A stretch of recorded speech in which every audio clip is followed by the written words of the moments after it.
Hi, my name is Wan Muhammad Dani, and this will be my second recipe for my assignment. My recipe will be coconut chocolate scones, and like my previous recipe, this recipe will not require any machines or stand mixer. Okay, first off, in this bowl, there's around 100 grams of low protein flour, 6 grams of baking powder, and also 15 grams of cocoa powder. To make the scones, you must first take cold butter, chop it into cubes, and then mix it together with the flour mix.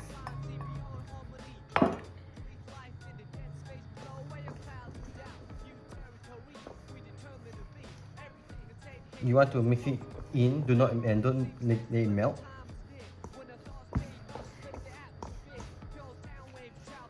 I prefer to put the butter first, then the other ingredients. So I mix it in a little, and then I add in my other ingredients. This is 100 grams of coconut flour, and this is 60 grams of sugar, brown sugar.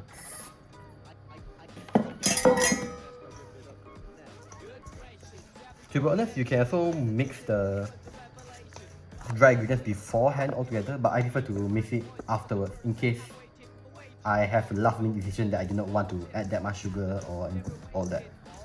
But the butter is around 85 to 90 grams, and right now I'm just gonna massage it in until it's more like a sandy texture.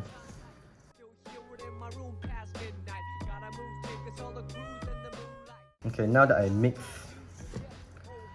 the butter in a little, I would like to add some chocolate. This is around 30 grams of milk chocolate and 30 grams of white chocolate. I chop it a little bit so that it does not actually ruin the texture. And same thing, just mix it in a little.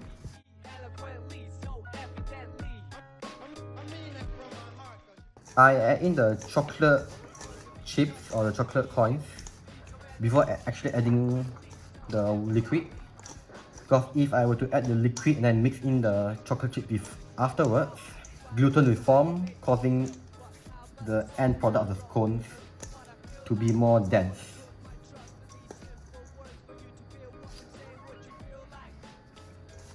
Okay. The butter should allow it to mold a little bit. Okay, once that's done, I add my liquid. In here is around 100 grams of milk and 60 grams of egg, or just one grade A egg. This you can use your hand or spatula. I prefer using my hand due to the fact my good spatula I did not bring home. But slowly put it in and then mix it.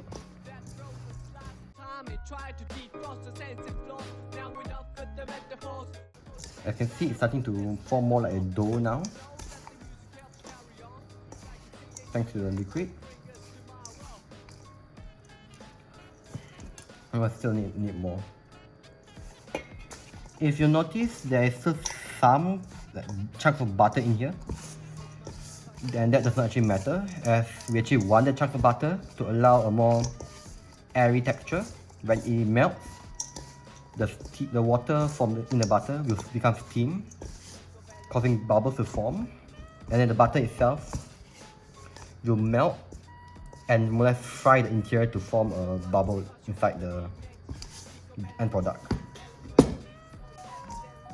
Slowly coming in.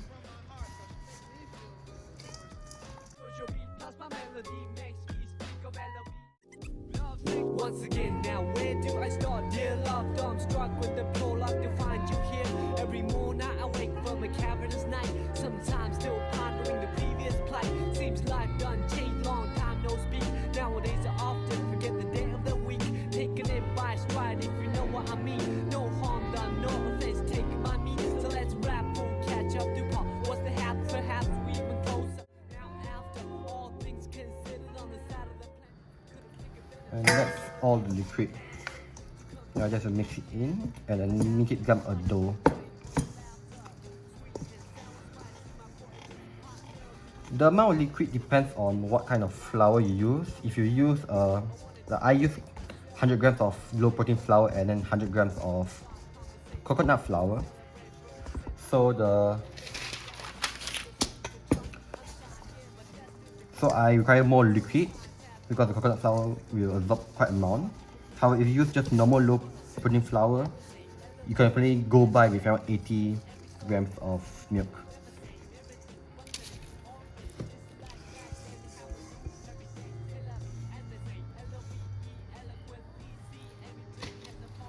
Okay.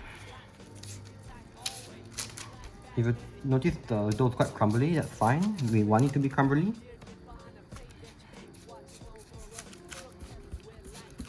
We do not want it to become that uniform.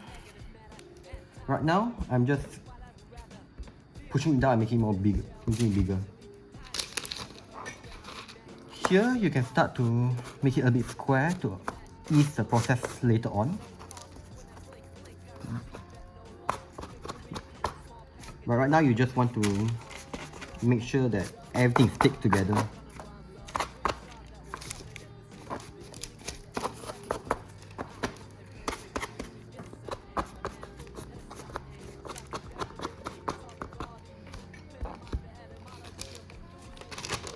And now that it's actually one whole dough, I will close it up.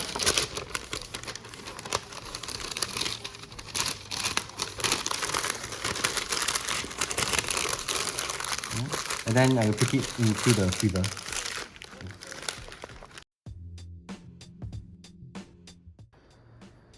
Okay, so now that the dough is a bit more solid now, we can actually start working on it to make the actual scone shape. So first, this thing is now less crumbly now.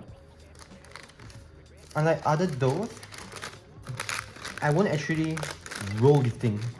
It's more towards pushing into fatten it. And once it's a little bigger, I take my scraper and actually cut it in half.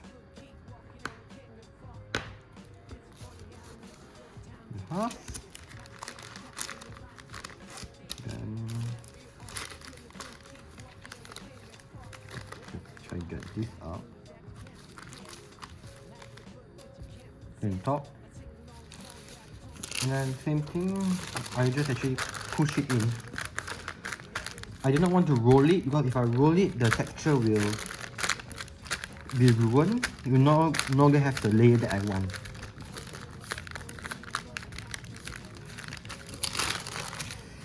So same thing, don't actually care about the crumbling part. Okay. And then, hold up, give me a moment.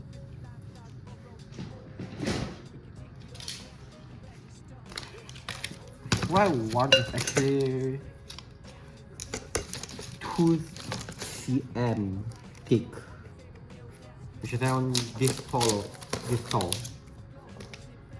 So it's more or less. I'll be using the small one. I just push it down into it.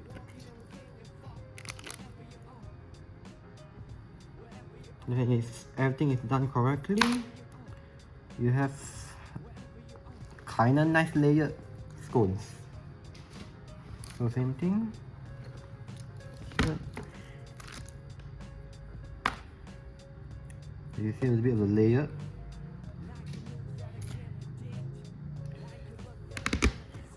And even if you cannot see the layer, in here there's still baking powder, so it will expand later on.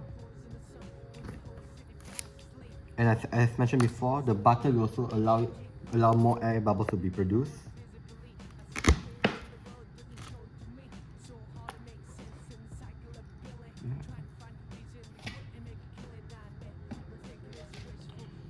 Now once I cannot actually make any more of the holes, I have to push it into each other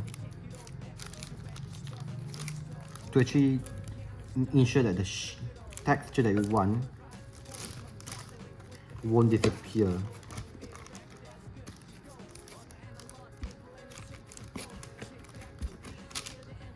Okay.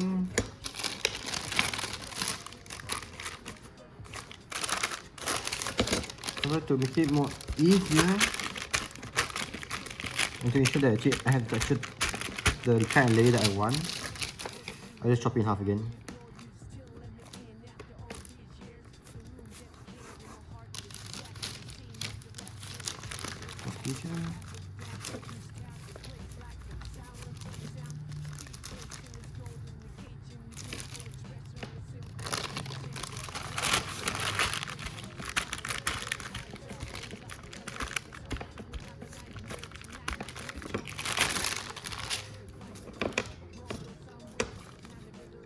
More or less, and then cut.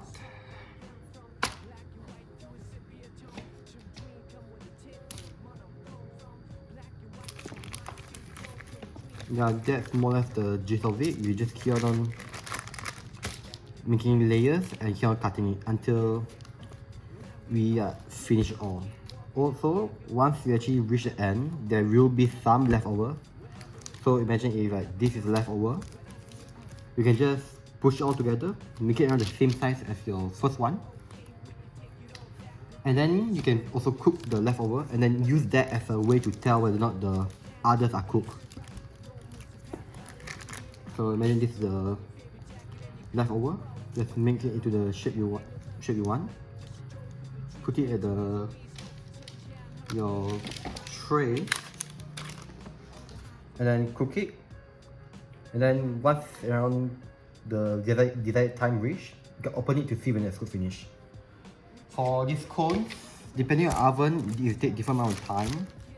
However, for mine, it takes around 25 minutes on 180 to 200 degrees Celsius. And make sure actually before doing all this, you actually preheat the oven. And that's about it.